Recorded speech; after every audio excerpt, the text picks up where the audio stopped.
Good morning, Bro We Fellowship. Shabbat Shalom. Happy Saturday to you. We are going to be getting started and continuing on in our journey of the book of Numbers. I'm very excited to be here with you.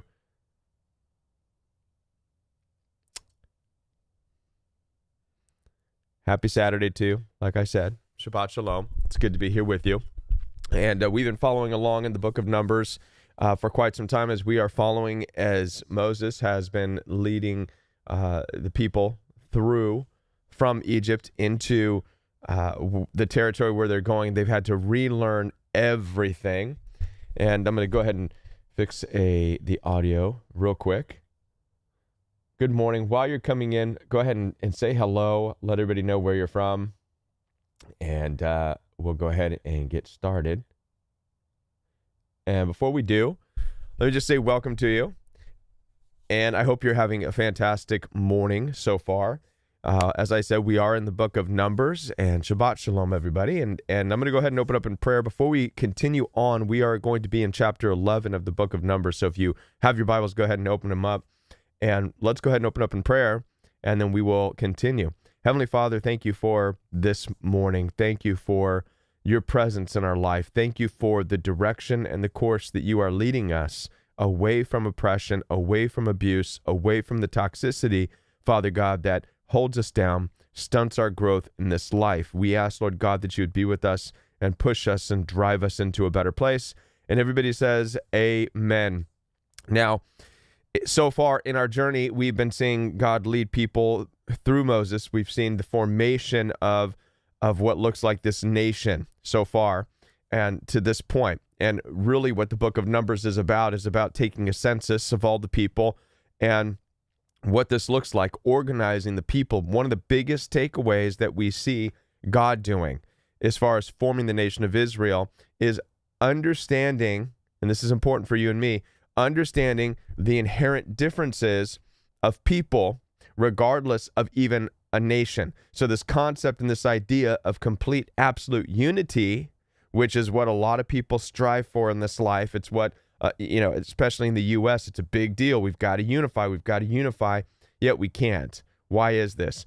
Because even from the ancient world, there's an understanding that people need to have their freedom based on their independence, right? We are not all the same. How do we see this in the book of Numbers, which, by the way, the book of Numbers means a census. This is where the Lord is saying, okay, you all are one nation. Moses, all these people, thousands upon thousands upon thousands of people now coming together, but I'm going to divide you up. I'm going to split you up to at least 12. It's an interesting concept that we see that the number 12 is important in the Bible. It's important to God. There was 12 disciples. There's also 12 parts of Israel, or they call them the 12 tribes. This is how the Lord instructed them to separate themselves, even amongst one nation. You're going to be one nation split up by 12 different tribes. And within each tribe is going to have their own tasks, their own responsibilities based upon their gifts and their natural abilities. This is a key part of it. So the 12 tribes, by the way, are based upon the 12 brothers, right? The 12 sons of Jacob. Joseph was one.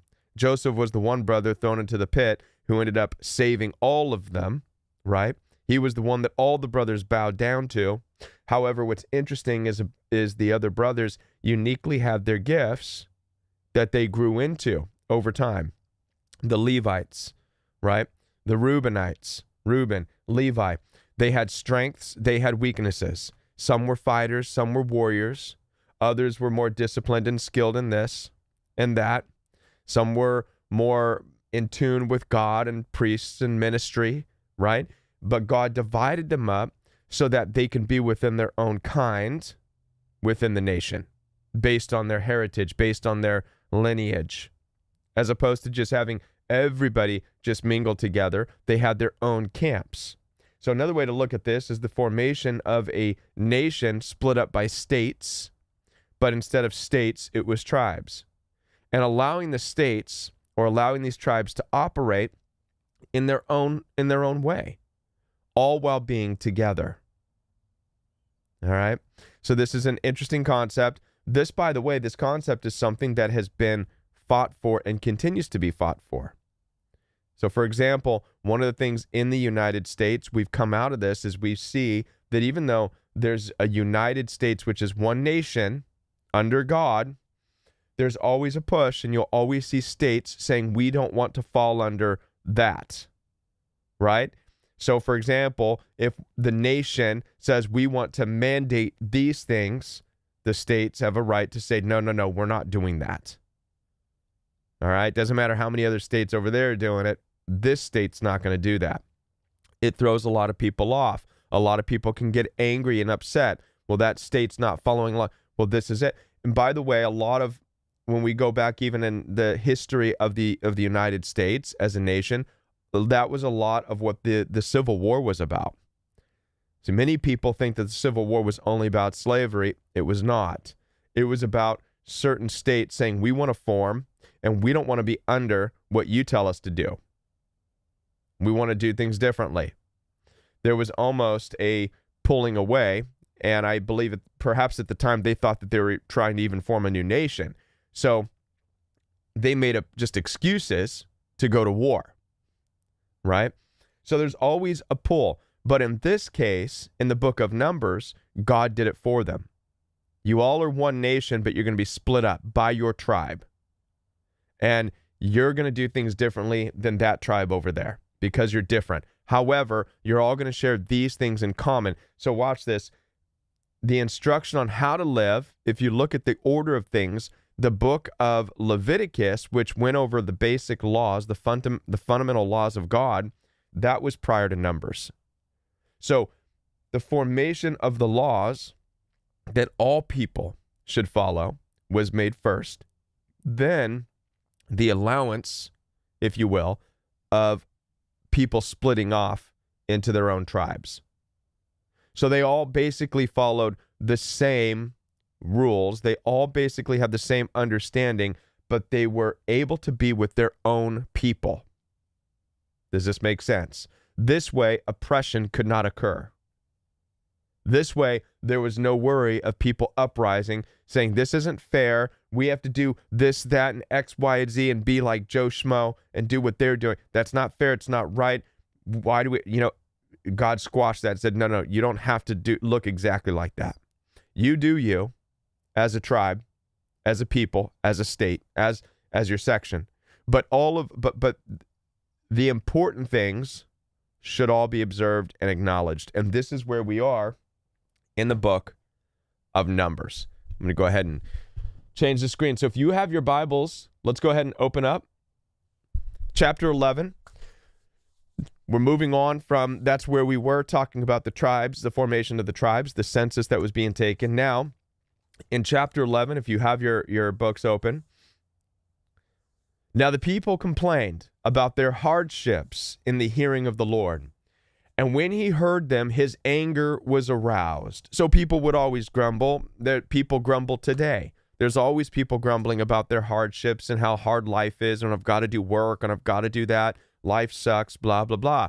What's interesting is to see that hasn't changed since the beginning of time. Here in the book of Numbers, even people who are forming this nation are grumbling and complaining. And they're complaining to the Lord. They're complaining to Moses. They're complaining to the priests. This is there's an inherent desire within human nature to want to just rest back. Well, there's an interesting thing going on here because we're all human. And watch this. How many of you wrestle back and forth? There's a part of you that wants to work. You want to be motivated. You want to succeed, and you know what it takes. There's another part that can't wait to just sit back and relax and do nothing. And oftentimes there's a combination of the two. You work hard and you do what you want to do so that you can sit back and do nothing. So there's this constant battle. There's obviously inherently in us an understanding and a drive and a desire. We have a drive. We're motivated for success. There's a biological thing that drives us. We know that in order to survive, we've got to do X, Y, and Z. We've got to go forward. However, there's also a biological desire within each and every one of us to not have to work. Where does this come from? So it would seem to me that we as people are split between a curse that took place. So if you look back at the story of Adam and Eve, their tasks weren't what we have to do today. Remember, it's part of a curse. The working, the driving of ourselves, having our face in the dirt by the sweat of our brow, will we earn a living. This was part of the curse, part of the fall of man. Prior to that, that drive didn't exist. Adam and Eve in the Garden of Eden in paradise were able to sit back. They were watchers. They were keepers of the garden, whatever that means. They didn't till the land. They didn't plant the seeds. That was already done for them. God did that in the garden. They were simply watchers. That was their tasks, right? They weren't racking their minds over it. They weren't, Adam didn't have to wake up and have 8 cups of coffee so that he can get the juice flowing so he can go out and till the cabbage. It didn't work like that, right? Adam and Eve were able to rest back and bask, literally bask in the glory of God while in the garden. So watch this. There is that inherent drive inside of us to bask in the glory of God, to rest back, knowing that we are in a way, we are watchers over. We are not, right? We are not slaves in that way. That's an inherent part that's within us.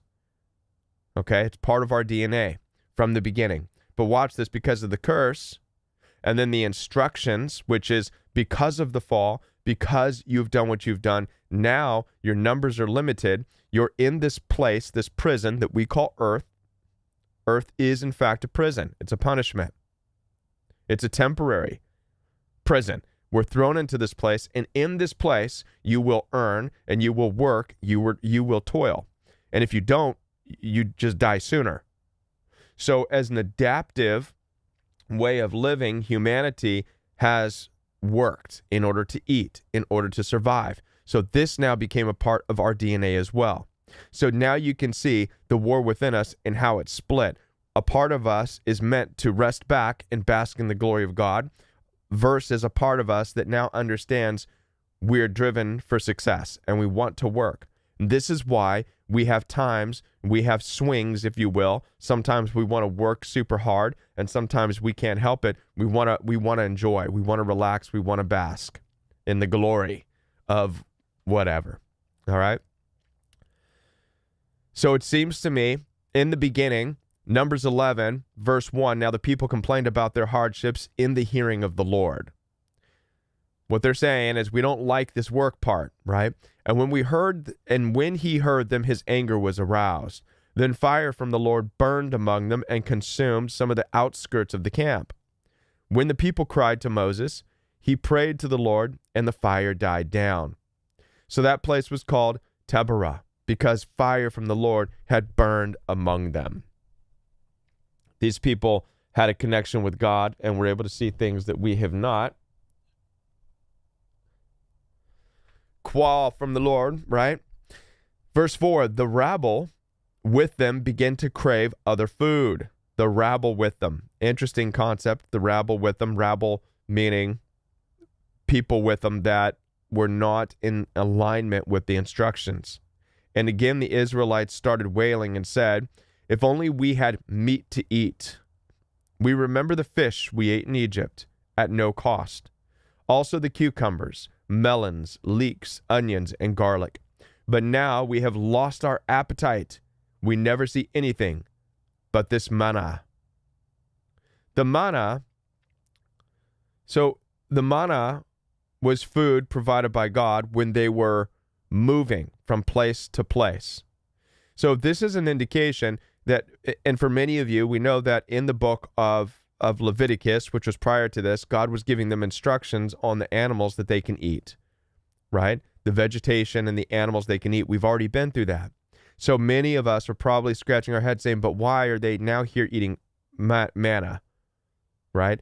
Well, think about this. They're still traveling. They're still wandering. They have not yet made their way to Israel. They have not yet landed in a place. So they're learning on what foods to eat while they're traveling. They're setting up a camp. They're carrying around the the ark, which has the laws of God in it. And in the process of traveling, sometimes they come across food, which means they are able to have their, their meat, but sometimes they're not. And when they're not, they are given other food to eat. And there's no real indication of how long they have to go off of this food. And this food is provided by God. It's called manna. All right. So we're going to get into what the manna looks like, or the quail from the Lord. So they're complaining because they don't have the fruit. They're obviously moving. They have not had vegetation or meat. Verse 7, the manna was like coriander seed and looked like raisin. So it was small. Manna, for those of you who don't know what manna looked like, it looked like a raisin, right? It was like a coriander seed. The people went around gathering it, so they would find this on the ground. And then ground it in a hand mill, crushed it in a mortar. They cooked it in a pot or made it into loaves. And it tasted like something made with olive oil. But when the dew settled on the camp at night, the manna also came down. So the dew, or the mist, or a fog, whatever you want to call it, right? That's what dew is. It's kind of, it's water. You've woken up in the morning, you've seen dew, right? A mist, and on the ground, things are wet. When the dew would fall, that's where they would pick up these things that look like raisins off the ground.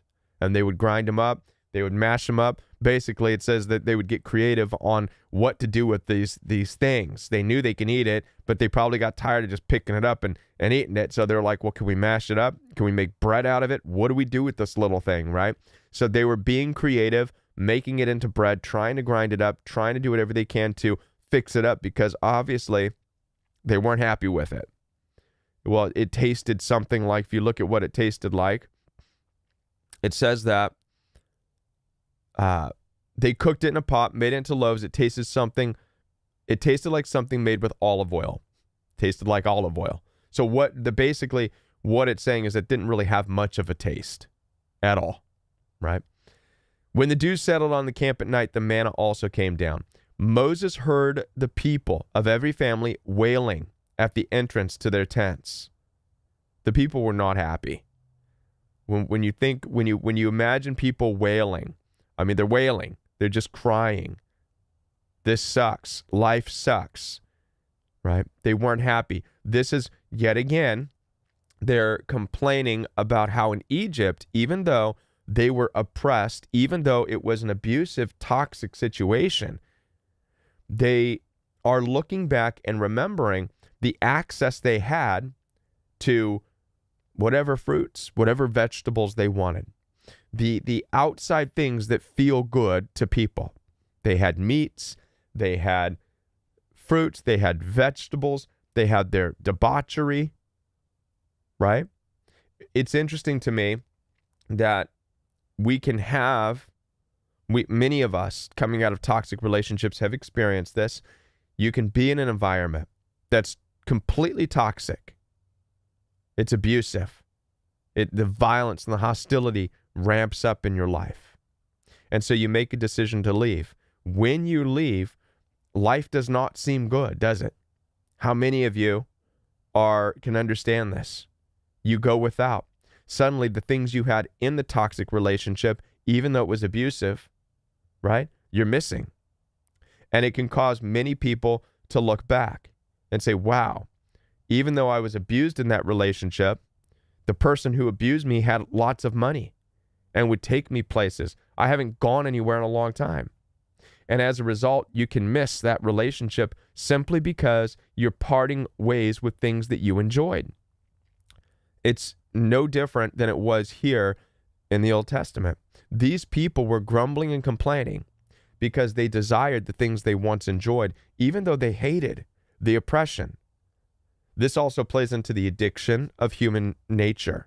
So even them, the addiction that they had to the old foods that they were able to eat, the fruits and the vegetables and probably the wine. They're probably mostly grumbling because they no longer have wine to drink. They can't get drunk. They can't live in their debauchery. They don't have free access to this stuff anymore. Oftentimes, even in toxic relationships, looking back at the fun times and getting drunk or whatever seems better than being out here now, walking around, picking up manna off the ground, which are things that look like little raisins, right? Unsure of where you're going to go. But this is the cost of freedom. And this is interesting. Oftentimes during one-on-one appointments, people who are leaving toxic relationships, whether it's family or marriage or whatever, this is the risk. What does freedom cost? If you want to get out of a toxic relationship where you're being oppressed, what does that freedom really entail? Well, really, what it costs, the cost is you give up the good with the bad. That's the cost. The cost is whatever lifestyle you lived with the oppressive person, with the abuser in your life, the whole life is gone. You're not just leaving an abusive person. You're leaving all things that associated with that, even the good. So if you were with an abusive person who had all kinds of money, for example, and this is typically sometimes the case that I come across, because a lot of narcissistic abusive people out there, their nature is greed, hunger, to have the most, to have the best, on and on and on. And so even though they're abusive, even though they're oppressive, they bring all this stuff in, and the people they oppress also share a little bit with that, in that. They have access to it with abusive people. But the cost of having that an abusive personality obtains is that you're abused. You can have this, but I'm going to abuse you. I'm over you. Because it's mine, I'm bringing it in, but I'll give you some. And this is where you start to see toxic abusive relationships. This is what happens. Oftentimes people stay in the abuse because, well, where would I go? I'm comfortable. I have a big house. I have this. I have that. Why? I can't leave. I have nowhere to go. Well, it's not that there's nowhere to go. It's simply that the reality is when you leave, this is the situation you're in. The cost of leaving is that you give up all that stuff. And this is what is hard for people. This is what's hard about leaving any toxic relationship. When people say, where would I go? I have nothing. What they're really saying is, I'm afraid. I'm not going to have the big house. I'm not going to have access to the cars. I'm not going to have the food. I'm not going to have this. I'm not going to have that. Okay? This is a humanistic, that's in the DNA of all of us. That comes from a place of being not greedy, but fear and this and that. By the way, it's no different than in the story of Jesus, which we are not yet in the New Testament, but the rich young ruler, when he came to Jesus and said, what does it take to enter the kingdom of heaven? How can I follow you and be better? Jesus said, give up all of your belongings and follow me. But the rich young ruler couldn't do it. He walked away with his head down. This oftentimes is a lot of people stuck in an abusive, toxic relationship. I want out. I hate the relationship. I hate that I'm abused. I hate that I'm oppressed. I feel the need to get out. Okay, well, what does it take to get out? And I get this question too. What does it take? You know what it takes. You have to just leave. I have nowhere to go. Welcome to the world of God forming this nation, leaving Egypt. And when you start to get down to the root of, okay, you have nowhere to go. That's exactly right. You don't. But that's where freedom is. Freedom exists in you going and having nowhere to go. Right? That's absolute freedom. If you think about it, having nowhere to go is absolute freedom. Okay? Because anywhere is possible. These people are starting to fail to see that because they're no longer looking at their freedom, right? I mean, it's open to them. So instead, they're grumbling. They're looking back at what they had. They're looking back at Egypt. They're looking back at the area of oppression where they were able to have a small piece of a tyrant ruling government and their access to fruit and vegetables and wine and drunkenness and all the finer things in life. And since they had a piece of that, they're now missing that. So Moses heard the people of every family wailing, verse 10, at the entrance to their tents. The Lord became exceedingly angry, and Moses was troubled. He asked the Lord, "Why have you brought this trouble on your servant? What have I done to displease you, that you would put the burden of all these people on me? Did I conceive all these people? Did I give them birth? Why do you tell me to carry them in my arms, as a nurse carries an infant, to the land you promised on oath to their ancestors? Where can I get meat for all these people? They keep wailing to me, 'Give us meat to eat.' I cannot carry all these people myself. The burden is too heavy for me. If this is how you are going to treat me, please go ahead and kill me, if I have found favor in your eyes, and do not let me face my own ruin." Moses is having a one-on-one with God. Basically, once again, Moses is now crying. So the people are crying because they have no food to eat. Now Moses is crying and grumbling because he feels the burden of carrying all these people. Moses is essentially watching all of these people drift away.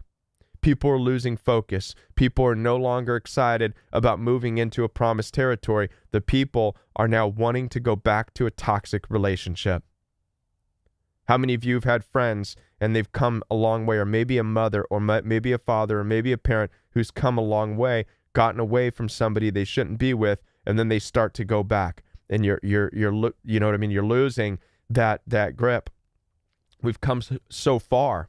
Moses is starting to see things unravel as people desire to not move forward anymore, but to give in to their own desires of having meat, having whatever. And by the way, this is an interesting concept. When you start to see this, we want meat, we're unhappy, we're crying. You imagine, it's like kids. I want toys, I want this or that. This, by the way, is the doorway that leads to debauchery. It gets out of discipline and focus and into I want. Me want. I want what I want. So as a result, it's going to make sense that probably what God is going to do, I imagine, is going to still hold off and have them eat manna to really build in that discipline. You don't need what you think you need. You want it. Sure, you want that taste of meat in your mouth, but you don't need it. You see, God providing manna is everything nutritional-wise that they need. So really, what they're crying and griping and complaining about is flavor. They're crying and griping and complaining about taste. That's really what it is, which is nothing more than just pleasing to the senses. And oftentimes we do this in life. We cry and gripe and complain, not because of any malnutrition. We have what we need, but because we miss a taste. We cry and gripe and complain, not because we have no friends, but because we don't have the friends who look like this and that we once experienced.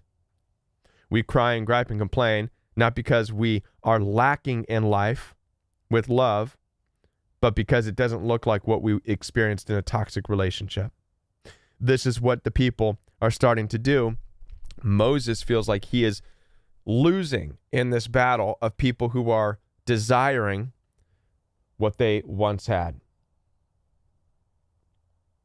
The Lord said to Moses, "Bring me 70 of Israel's elders who are known to you as leaders and officials among the people. Have them come to the tent of meeting, that they may stand there with you. I will come down and speak with you there, and I will take some of the power of the Spirit that is on you and put it on them. They will share the burden of the people with you so that you will not have to carry it alone. Tell the people, consecrate yourselves in preparation for tomorrow, when you will eat meat. The Lord heard you when you wailed. If only we had meat to eat, we were better off in Egypt. Now the Lord will give you meat, and you will eat it. You will not eat it for just 1 day or 2 days or 5, 10, or 20 days, but for a whole month, until it comes out of your nostrils and you loathe it, because you've rejected the Lord who is among you and have wailed before him, saying, why did we ever leave Egypt?" Sometimes even the Lord has a sense of humor, and what the Lord has done is a disciplinary measure in this. If you think about this, is fine. You want meat? I'll give you meat. I'll give you so much meat that it's going to come out of your nostrils. You're going to have nothing but meat because you're crying and complaining about how much you want meat. You're so dissatisfied with the manna. So here, it's almost like, okay, since this is what you really feel you want out of life, have it. And so this is the punishment. You will not eat it for just 1 or 2, 5 or 10 or 20 days, but for a whole month until it comes out of your nostrils and you loathe it. Basically, what the Lord is saying, how many of you know that the Lord has a sense of humor, and I love it. So the Lord is saying, fine, I'm going to show you something here. The things you think you want, it's only because you don't have it. How many of you watching this are well aware of that? Oftentimes in life, we grumble, we complain about the things we don't have simply because we don't have it. And then when we get it, it's not enough and we don't like that anymore. We want something else. We want to go back. Listen, imagine the Chick-fil-A restaurant in your neighborhood. You no longer had access to it. And so you're crying and complaining. I want Chick-fil-A. Right? I want Chick-fil-A. I haven't had. So finally, someone's like, really? You want it? Okay, we'll see how bad you want it. Here you go. You're going to have Chick-fil-A every day. Not for just 5 days, not 10 days or 20 days, but for a whole month. A whole month, you're going to eat nothing but Chick-fil-A every meal until it comes out of your nostrils and you start to hate it. Yeah, because everything is temporary. Again, like I said earlier, these things it's just the taste. That's all.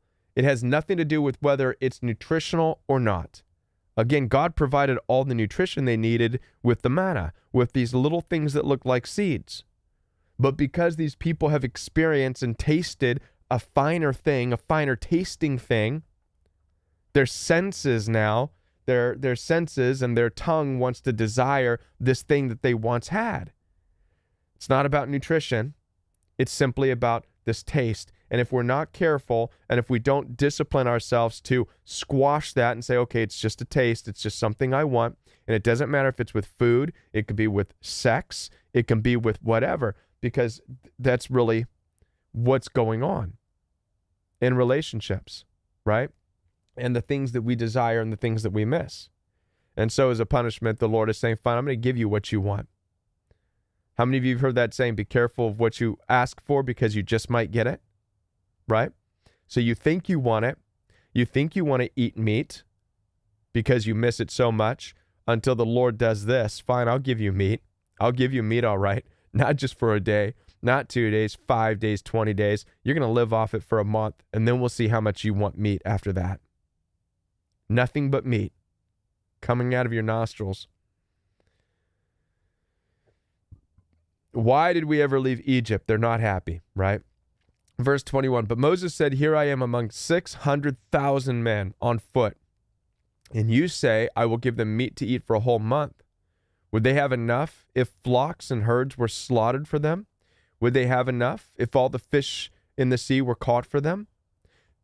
The Lord answered Moses, is the Lord's arm too short? Now you will see whether or not what I say will come true for you. So Moses is saying, how can you feed all these people meat? Moses is having a hard time believing it. Over 600,000 men. How can there possibly be that much meat for them to eat meat every for a whole month? And again, the Lord has to remind Moses who he is.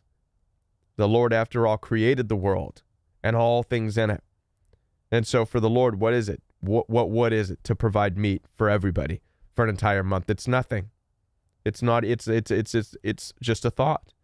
As the Lord is speaking it, so it's already happening. This is how the Lord operates. The Lord speaks things into being, right? The Lord said, let there be light, and there was light. The Lord said, let there be, right? So the Lord speaks things into existence. So as he spoke this into existence, he already did it. As the Lord said, the people are going to eat meat for an entire month. It's going to come out of their nostrils. They're going to hate meat when I'm done giving them meat. And at that moment, he already spoke it into existence. It already happened. And Moses is still struggling with this concept, not understanding fully what he's dealing with. And so he's challenging, questioning God. The Lord's response in verse 23, is the Lord's arm too short? Now you will see whether or not what I will say will come true for you. So Moses went out and told the people what the Lord had said. He brought together 70 of their elders and had them stand around the tent. Then the Lord came down in the cloud and spoke with him. And he took some of the power of the Spirit that was on him and put it on the 70 elders. When the Spirit rested on them, they prophesied, but did not do so again. However, 2 men whose names were Eldad and Medad had remained in the camp. They were listed among the elders, but did not go out to the tent. Yet the Spirit also rested on them, and they prophesied in the camp. A young man ran and told Moses, Eldad and Medad are prophesying in the camp. Joshua, son of Nun, who had been Moses' aide since youth, spoke up and said, Moses, my Lord, stop them. But Moses replied, are you jealous for my sake? I wish that all the Lord's people were prophets and that the Lord would put this Spirit on them. Then Moses and the elders of Israel returned to the camp. Now a wind went out from the Lord and drove quail from the sea.